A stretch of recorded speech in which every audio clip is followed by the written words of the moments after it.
A good introduction to Flam Chen is new circus. I guess that's the easiest descriptor. So we use all sorts of circus skills to create whatever kind of theater we're interested in at the moment.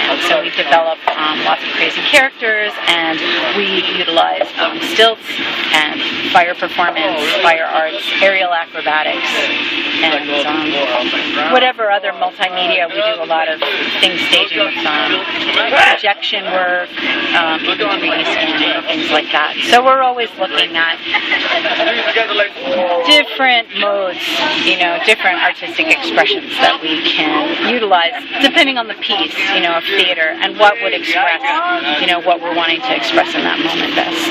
I've been around for 20 years. I'm the founder, and I was in a project before that called Crash Worship, and then I was living in San Diego when that project was happening, and then I went back to Tucson. I have 2 small children, and Tucson was just a really chill place for me to live, and I liked it, and I plugged into the art community in Tucson and started working with lots of multimedia. So I'd work with musicians, and I'd work with video, with VJs. There was just a lot of cross current. It was a really easy place to be able to work with a lot of different people in a lot of genres, and that's kind of how Flam Chen was. Tell me about the show that you've been doing this weekend, or the one that you did Friday night, I guess, specifically. Yeah, Rites of Spring is it's like a kind of a seminal Flam Chen show, and it is about the operation of a hive, so it's real reflective of what it's like to form a group, form a troupe of people, and find those different levels of cooperation and be able to function, and down to living on a school bus with a bunch of people is it's like a little hive. And so I think we've re-upped this show. We brought it to the Fringe Festival, the New York Fringe Festival, and it won an award in 2000. So every 5 years we've kind of re-upped this show, added new things because of the new cast members. Like this is the first production with aerial acrobatics in it, and sometimes we take other things from other shows, mix and match. But Rites of Spring is very sort of almost like a ground, very grounding work for us. And what do you want someone to take away from if they watch it? Is there something you really want them to walk away from? That's interesting. No, I like that Rites of Spring is really sort of open to interpretation, and I would rather hear when people see it what they think, like what they took away. People come up with really interesting scenarios, probably a lot more interesting than what I think about it.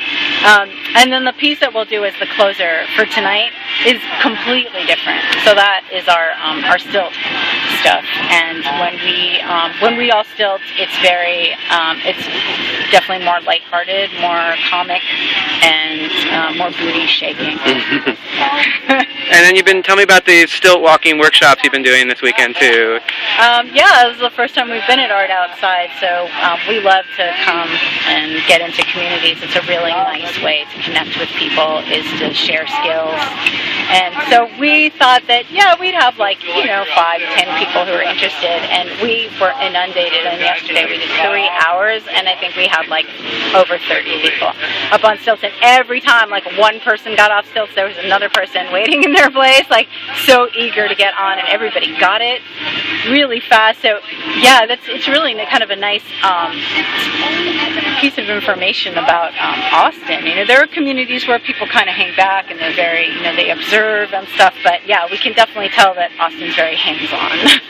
Do you have any advice to people that, look at something like this and they are hanging back, they're afraid of doing it? Do you have anything to say to them? Oh, I don't, give it a shot if you want to, I think that extending, that place where you push yourself a little bit and you extend your possibilities, it's like stretching, if you don't stretch, you get stiff, so you need to expand your possibilities as well, stretch your concept of yourself, stretch your concept of the different things that you're capable of, and the more you stretch, the more flexible you become. And where's next for Flam Chen? Where are you headed next? We go home and we put on the All Souls Procession, which is the biggest festival that Flam Chen does in our hometown every year. When is that? It's November 4th. In Tucson? Yeah. estimate about 30,000 people participate, about 30,000 people observe. Oh, wow. And then that is blurred, like we don't necessarily delineate, so people kind of move in and move out of the crowd. So it's a real procession. Anyone who wants to walk in the street and be part of that movement through the downtown space gets to do that. And then, so we started at point A, and everyone assembles, and people build incredible puppets and floats, really beautiful things for the procession, and then they bring them out into the city, into downtown. We walk through the main part of downtown, and then we have a closing ceremony that we do. And so Flam Chen brings in, sort of like this, we workshop for at least a month with different community folks. So people will come in who've never walked on stilts or who've never spun fire. As the years go by, and like different levels of difficulty, sometimes we ask people to come into classes a year in advance. So those people come from the community, they learn a skill, and then they get to perform as part of that ceremony at the end of All Souls.